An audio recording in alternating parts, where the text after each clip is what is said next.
Hey friends, welcome back to She's At It Again. My name is Tanya. Sometimes what we do is not a recipe. Maybe it's just a hack for travel or a household hack, but today's is actually a craft. And I want to show this to you because a lot of times this time of year, well, maybe this will come out a little too late, I don't know, but it took me probably, if I had sat down and done it, I could have done this in half a day, but it took me over about 4 days to finish it. But I want to show you this project that I started. I videoed the steps of it, and then I show the final product at the very end. But I think it's just as cute as can be. And it's something that you may have scraps of fabric around the house and can make, or you might need to go get some fabric. So anyway, take a look at this and let me know what you think. So here I have just letters that I've cut out of just anything that comes in the mail that I only need to read it and then I can discard it. So instead of throwing it away, I just use it. I save just stacks of tag board and things like that. Made my letters. These are all, I think these are 3.5 inches, but just whatever you choose to do. You can use a stencil and copy letters, but I just did these from freehand. And you can use cotton batting for this layer, but I just had an overabundance of white pieces of felt, and so I just used felt for the center part. And as you can see, it fits on there. So I just put the felt down on the fabric. This is just a strip of random scrap fabric that I made something out of. Let's see, it fits on there like that. I'm going to take the fabric and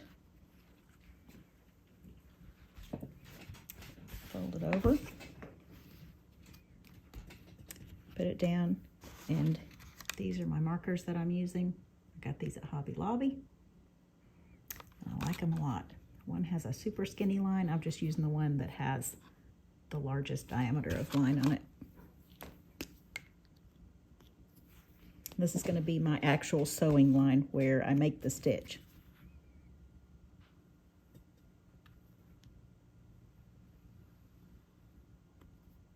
And if you mess up and get on the paper, that's fine. But to mess up on the fabric, probably not good. I'd have to start all over if I messed up on the fabric.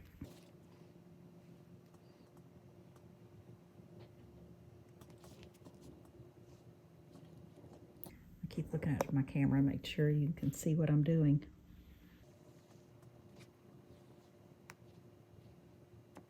Carefully lift that off.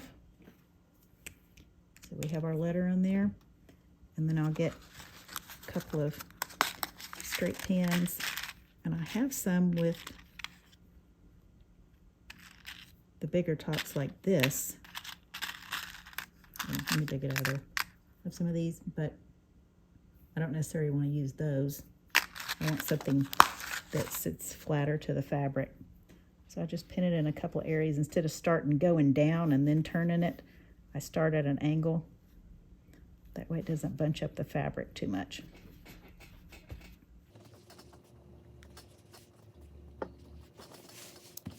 And then I'll cut the excess off. This just goes in my scrap file again. And then we're ready to stitch that and then cut it out. And so far, I have, let me show you my pile of fabric I have. So this is my messy desk over here that all my, well, a lot of my craft projects take place at. So I have this stack so far. I have the letter I, everything from monkey fabric to flower fabric to gingham, leaves, polka dots, all kinds of things, and I still have just a few things to go. Okay, different day here altogether. I have all my letters drawn out and the felt in between, fabric on the outside. This is our letter N again that we started on the other day, and I'm just going to stitch on this line. This is going to take a really long time. like I may grow old doing this.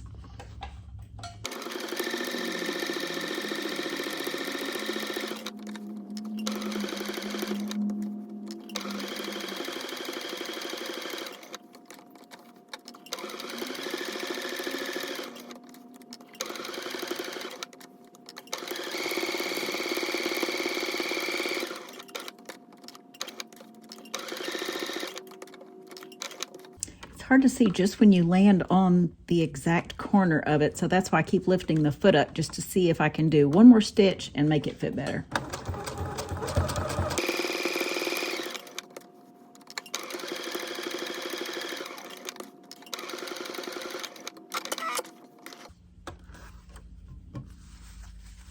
Okay, and this is what it looks like.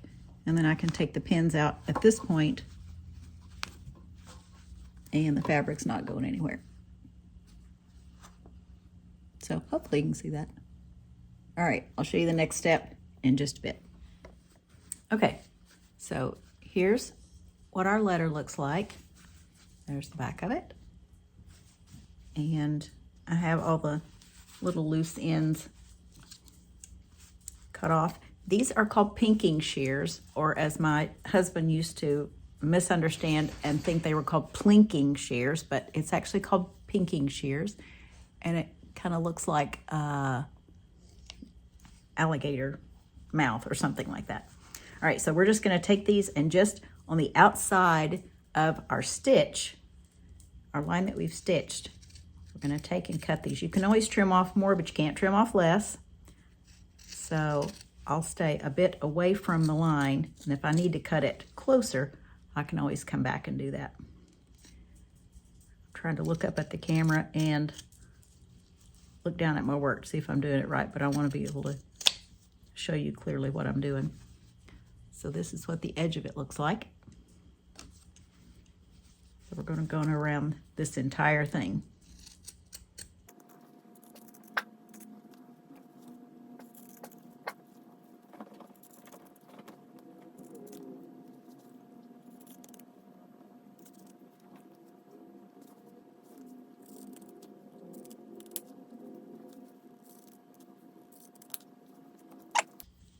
Scissors down there, and this is what our letter looks like.